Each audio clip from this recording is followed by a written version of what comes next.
stands up in the New Testament. As we come to the New Testament, we find two kinds of giving. Again, just two. There is required giving and free will giving. What does the New Testament say about required giving, first of all? What does it say in the New Testament about paying taxes? Is that a New Testament issue? The answer, it is absolutely an issue. And when you come into the New Testament and you come into the Gospels and you come into the life of Christ, you realize that the Jews are still living in a theocracy. They have the temple. The Levites basically run the operation of the nation.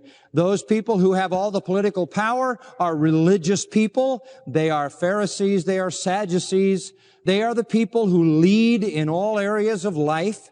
And so they are funded by the typical taxation system that still is in place, given by Moses, which we have delineated to you. They had to pay their taxes to run their nation. The temple ground itself had a courtyard, and on the wall of that courtyard were 13 trumpet-shaped receptacles into which the people dropped their taxes. They were careful to do that as their duty and responsibility to the government. And so they were paying taxes. The taxation system, as ordained in Moses, was still in place. Now, in addition to that, they had been burdened with even greater taxation because they were under Roman occupation. The Romans came in, as you know, and occupied the land of Israel and exacted further taxes from the Jews. Exorbitant taxes which they despised and hated. And of course, that was one reason why they had such animosity toward Rome.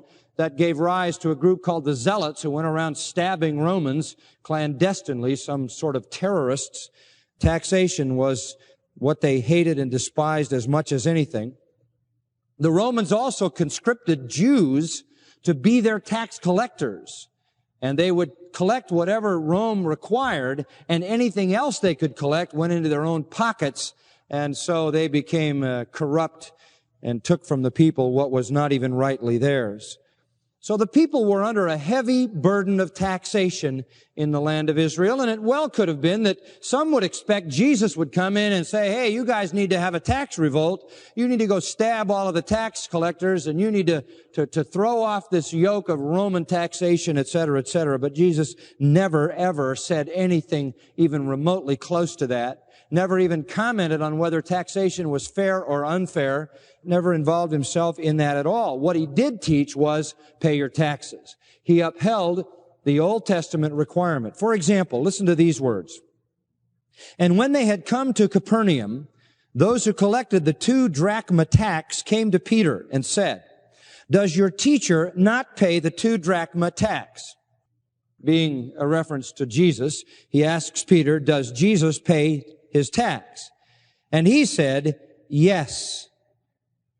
That's very important. Jesus paid his taxes. Well, later on, when they came into a house, Jesus starts up a conversation with Peter. And he says to him, from whom do the kings of the earth collect customs or taxes? From their sons or from strangers? Well, of course, Peter answered from strangers because everybody knew that no king taxed his own kids. You got around that some way. No king took tax from his own children. He taxed somebody outside his own family. And what Jesus was saying was, in a measure, from one perspective, I shouldn't have to pay taxes since the king who ordained this is my father. Since I'm a child of the king, and frankly, Peter, you're a child of the king, and all of these disciples are children of the king. We really shouldn't have to pay taxes that have been ordained by the king. It's a good reminder that God ordained the taxation system. That is exactly what Jesus is implying here.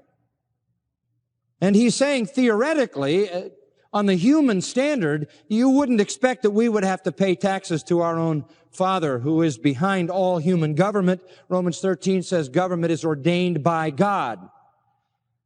But, Jesus said, lest we give them offense, lest we offend them, we must pay our taxes. And then I love how he did it. He says, go to the sea and throw in a hook, and the first fish that comes up, when you open its mouth, you'll find the tax payment. That's Matthew 17, verses 24 to 27. Take that and give it to them for you and me. That'll cover us, Peter. Jesus said we have to pay our taxes, but he certainly had a novel way of getting what he needed. If that was the way we were still doing it, around April 1st, the coasts of California would be fairly occupied. Doesn't happen that way anymore. But the point being, Jesus paid his taxes and had Peter pay his as well. Now, the point of the passage is simply to say that Jesus paid his taxes. We have another passage in Matthew chapter 22, which I find interesting as well. Verses 15 to 22, Matthew 22.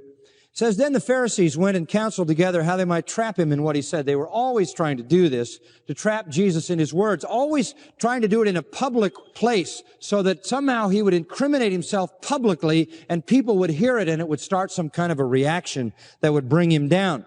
They spent endless hours trying to figure out the questions that would do this, and they never succeeded at it. So they come and they're going to try to trap him. They send their disciples to him, along with the Herodians. So you've got the Pharisees and the Herodians. You've got the people who are the religious leaders. You've got the political leaders there. And they say to him, and this is very condescending, Teacher, we know that you are truthful and teach the way of God in truth and defer to no one. You know, this is just sort of saccharine flattery that is not from the heart at all. They say, we know that you have all the answers. Tell us, therefore, what do you think? Is it lawful to give a tax to Caesar or not? Should we pay our Roman taxes or not? Now, if Jesus says, pay your Roman taxes, the Jews immediately would be down on him as a pro-Roman traitor.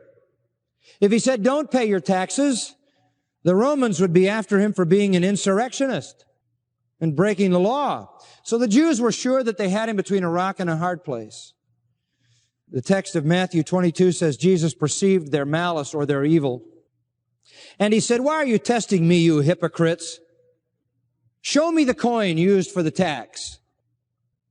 And they brought him a denarius, which is what the Romans required as the coinage of the poll tax, which was a tax that every individual had to pay every year.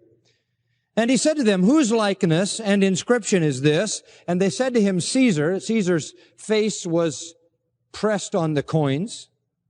And then he said to them, then give Caesar the things that are Caesar's and God the things that are God's. That is an absolutely crucial statement. What Jesus was saying was, pay your taxes and give to God. He was upholding the same two things. Required giving, you give Caesar what Caesar demands, and you give God